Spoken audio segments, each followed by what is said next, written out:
Hello friends, जय श्री कृष्णा। कैसे हैं आप लोग? फ्रेंड्स, आज दूसरा दिन है भागवत कथा का, सेकेंड डे है। तो चलिए हम आपको दिखाते हैं भागवत कथा सेकेंड डे का। बहुत ही अच्छा प्रवचन करते हैं महाराज। वो अपने वहाँ का है, अयोध्या जी के हैं, और यहाँ पर नैरोबी केन्या राम मंदिर में उनका कथा चलती है। तो चलिए आप के बाद भी पांडवों के साथ ही रह रहे हैं, फिर भी इनके अंदर वैराग्य नहीं आ रहा। इसलिए भाई का फर्ज है कि भाई की मुक्ति करे। इसलिए विदुर जी आए, जब आए तो पांडवों को बहुत अच्छा लगा, सुंदर स्वागत सम्मान किए। लेकिन विदुर जी तो आए थे अपने भाई का कल्याण करने के लिए। एकांत में जाकर के समझाए कि तुमको शर्म नहीं लगती? जिन पांडवों को मारने के लिए तुमने क्या क्या नहीं किया, कितने प्रयास किए, आज उन्हीं के दिए हुए टुकड़ों से अपना जीवन निर्वाह कर रहे हो। तुम्हें इस घर को छोड़ करके चले जाना चाहिए। बुद्धिमान वही है जो अपने से या दूसरे के समझाने से भगवान को अपने हृदय में रख करके घर द्वार छोड़ करके और एकांत में जाकर के भगवत प्राप्ति कर ले, वही बुद्धिमान व्यक्ति होता है। ऐसा सुंदर समझाया कि धृतराष्ट्र अपनी पत्नी गांधारी को लेकर के रात्रि के समय ही निकल गए। इधर विदुर जी भी निकल गए। पांडव युधिष्ठिर जब सुबह आए, माता पिता को प्रणाम करते थे, जब नहीं देखे बड़ा दुख हुआ। कहाँ होंगे मेरे माता पिता, खाए होंगे कि नहीं खाए होंगे। नारद जी आए, बोले उसकी चिंता तुम मत करो कि खाए हैं कि नहीं खाए, खिलाने वाला कोई और है, तुम नहीं हो खिलाने वाले।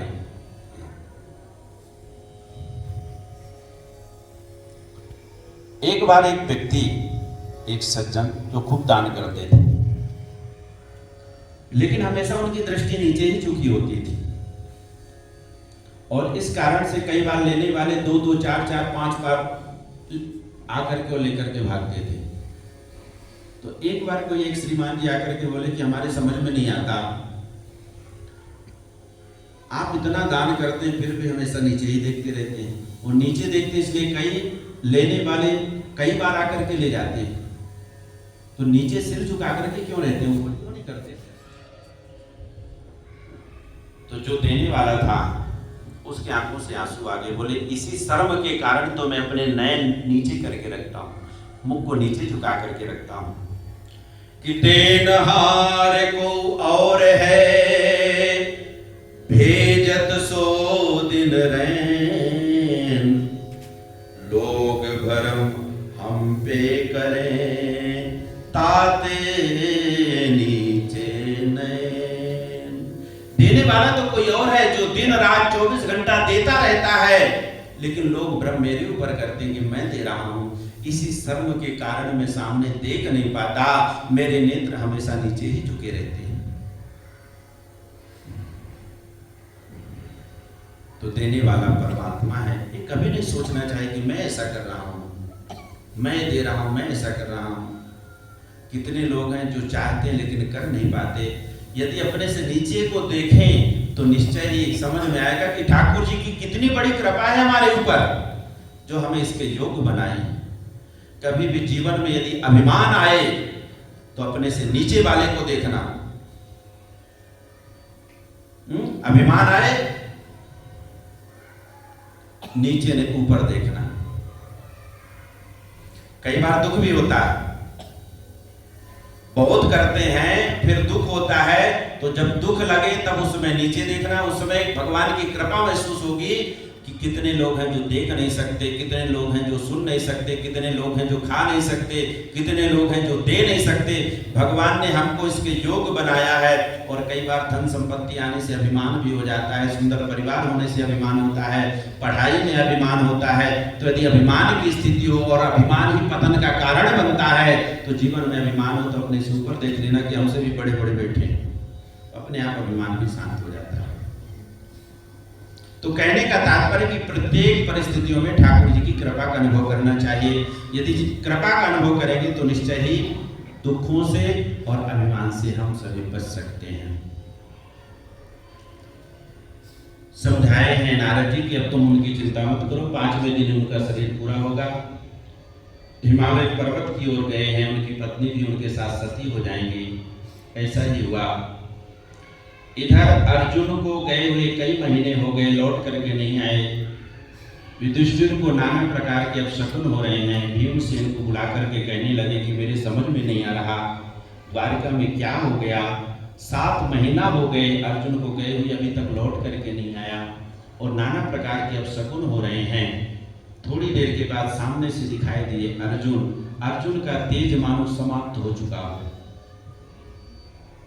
देख करके युधिष्ठिर पूछने लगे कि क्या बात है, क्या तुमने कोई बालक की या ब्राह्मण की या कोई स्त्री की रक्षा नहीं कर पाए क्या?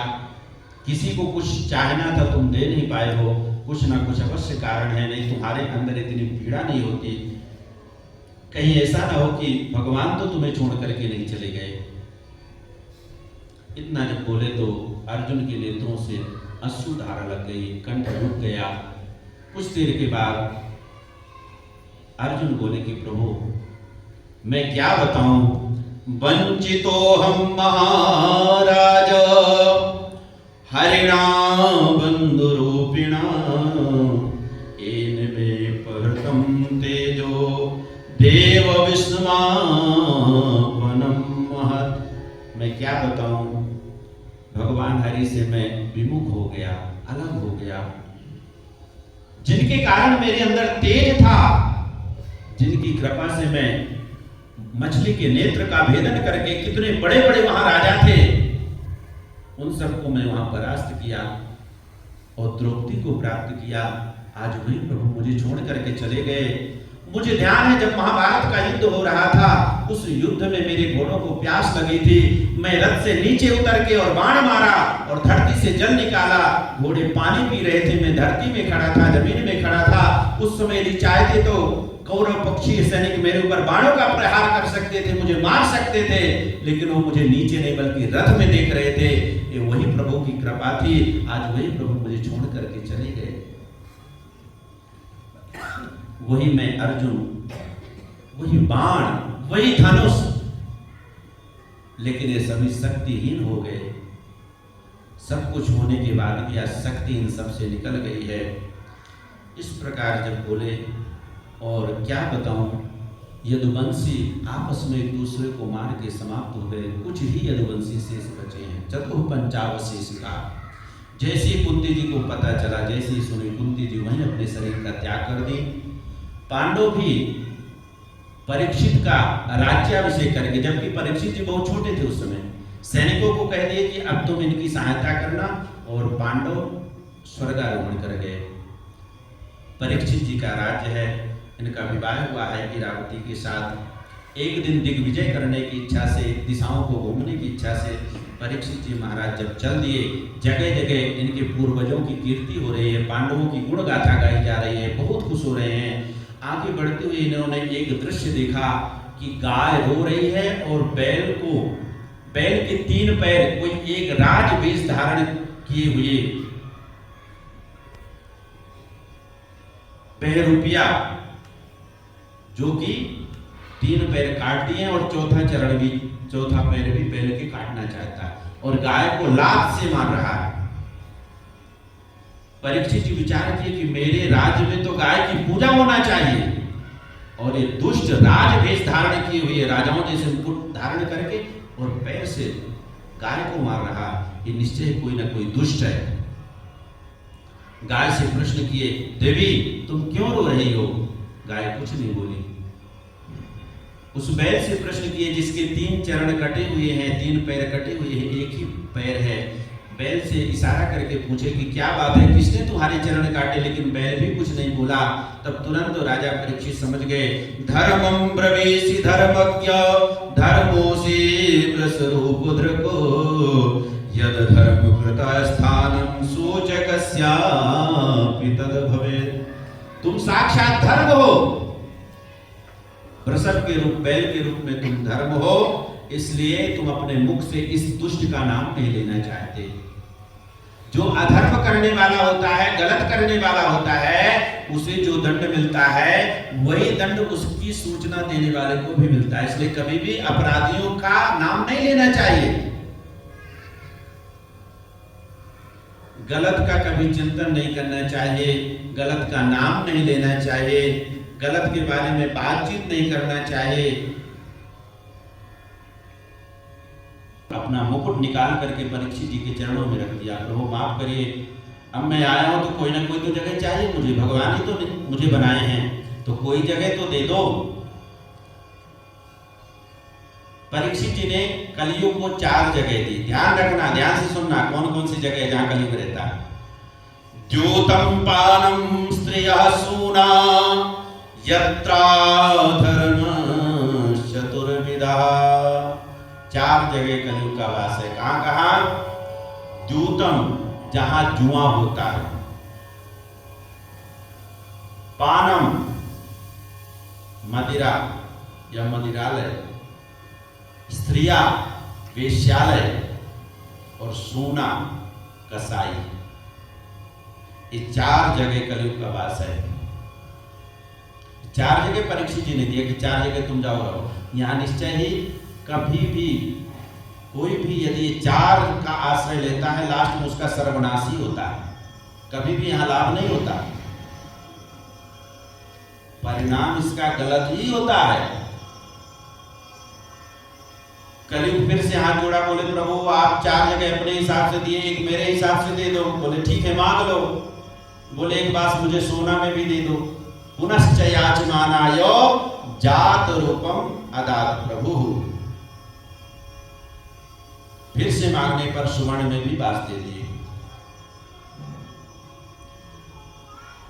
अब देखिए, सुवर्ण तो वैसे भगवान का विग्रह माना जाता है। भगवान कहते हैं धातु नाम अस्मि कांचनम। गीता जी में भगवान कहते हैं कि धातुओं में सोना मैं हूं, और सोना बड़ा पवित्र माना जाता है, और यहाँ सोने में भी बात दे दिया गया। तो क्या सोना अच्छा नहीं होता? बोले अच्छा होता है। जो दूसरों का चुराया हुआ, बिना परिश्रम का दूसरों को सताया हुआ जो सोना होता है, गलत रास्ते से आया हुआ जो सोना होता है, उसमें कलयुग का वास होता है। और जो ईमानदारी से कमाया हुआ सोना होता है, उसमें भगवान का वास होता है। पश्यन् नपि न पश्यति। एक दूसरे को दुखों को देख करके भी अपने बारे में कुछ भी नहीं सोच पाते। पत्नी, पुत्र, घर परिवार के चक्कर जब लेकर के जब जाते हैं, यहाँ तो थोड़ी देर ले जाते हैं, फिर गाड़ी में बैठा के ले गए। गांव में होता है कि पूरा श्मशान तक वो लकड़ी में लेकर के 2 आगे 2 पीछे से 4 लोग मिल करके लेके जाते हैं। तो जो लेकर के जाते हैं वो बोलते हैं कि राम नाम सत्य है, राम नाम सत्य है, और पीछे जो लोग होते हैं वो सब बातें करते चलते हैं। और कौन सी बातें कर? बोले कितना अच्छा था बेचारा, कितने अच्छे कर्म करता था, ऐसे ये हुआ वो हुआ, कितना सब इकट्ठा किया और चला गया। भैया अब तो अपने को भी इकट्ठा नहीं करना चाहिए, ऐसे अपने को भी छोड़ के जाना पड़ेगा। अब तो आज से माला ले लो। और सबसे बड़ा यही है कि अंतिम समय भगवान का स्मरण हो जाए। लोग पूरे जीवन भर माला घुमाते रहे। तस्वासो जित संगो जितेंद्रियः स्थूले भगवतो रूपे मनः संधार एधिया। देखिए बड़ा सुंदर सूत्र है। वैराग्य जागृत करके सबसे पहले जितासन, एक जगह ज्यादा से ज्यादा बैठने का अभ्यास। अब कथा हो रही है, बड़ी सुंदर है, लेकिन पैर काम नहीं कर रहे, इसलिए थोड़ा सा उठ करके बाहर चले जाते हैं, पैर सीधे हो जाएंगे, क्योंकि बैठने का अभ्यास नहीं है। थोड़ा सा और टाइम बढ़ा दो, फिर और बढ़ा दो। धीरे धीरे ऐसा समय आएगा कि 24 घंटे बैठे रहोगे, पता ही नहीं चलेगा, फिर बाहर निकलने की आवश्यकता ही नहीं पड़ेगी। एक जगह बड़ी आराम से कथा, घड़ी की तरफ दृष्टि ही नहीं जाएगी। इसलिए जितासना। और कैसे पता चले कि हमने आसन पर विजय प्राप्त कर ली? बोले स्थिर सुख आसनम, जिसमें स्थिरता रहे और सुख का अनुभव हो, तब समझना कि हमने आसन पर विजय प्राप्त कर लिया। और दूसरा फिर जितश्वासः, श्वास पर भी विजय प्राप्त करो। पहले के लोग के माध्यम से श्वास वायु को रोकना चाहिए। श्वास वायु जितना रोकेंगे उतनी ही फिर आयु बढ़ेगी। क्योंकि एक घड़ा पानी यदि किसी ने दिया है और उस पानी को यदि जल्दी खत्म कर दिए तो फिर प्यासे मरना पड़ेगा। इसलिए थोड़ा थोड़ा करके उसको कुछ दिन तक चलाएंगे, तभी फिर रह पाएंगे। इसलिए जितश्वास, श्वास वायु पर भी विजय प्राप्त करना चाहिए। श्वास श्वास पर कृष्ण भजे, वृथा श्वास जन कोय, ना जाने या श्वास की आवन हो ये न हो। पतन भजन करना चाहिए। जित संगो, संग पर भी विजय प्राप्त करना चाहिए। संग करो तो अच्छे लोगों का संग करना चाहिए। और जितेंद्रिया, इंद्रियों पर भी कंट्रोल होना चाहिए। इंद्रिया जो मांगे वही नहीं दे देना चाहिए। पहले विचार करना चाहिए कि क्या देने से लाभ है और क्या देने से नुकसान है। जो देने से लाभ है वही दीजिए, नुकसान वाली चीजें नहीं देना चाहिए। और ये सब करते हुए भगवान के सुंदर दिव्य विग्रह में अपनी बुद्धि के माध्यम से मन को लगा देना चाहिए, तभी जीव का कल्याण है। जो भी दृष्टिगोचर हो रहा है, जो कुछ भी दिख रहा है, ये पूरा ब्रह्मांड ही भगवान का विग्रह है, भगवान का स्वरूप है। ऐसी सुंदर भावना करते हुए भगवान में ही अपने मन को लगा देना चाहिए। इसके बाद सद्यो मुक्ति और क्रम मुक्ति का वर्णन करते हैं। सद्यो मुक्ति कहते हैं अपने गुदा के मूल भाग को एड़ी से दबा करके प्राण इंद्रिय करते हैं। इसके बाद आरती करेंगे, तब तक आरती की तैयारी हो जाए। अरे मैं तो जपू सदा तेरा नाम करूं, मैं तो जपू सदा तेरा नाम दयालु दया करो, मैं तो जपू सदा लो दया करो, सदा तेरा नाम दयालु दया करो, दया करो, कृपा करो, कृपालु कृपा करो।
जो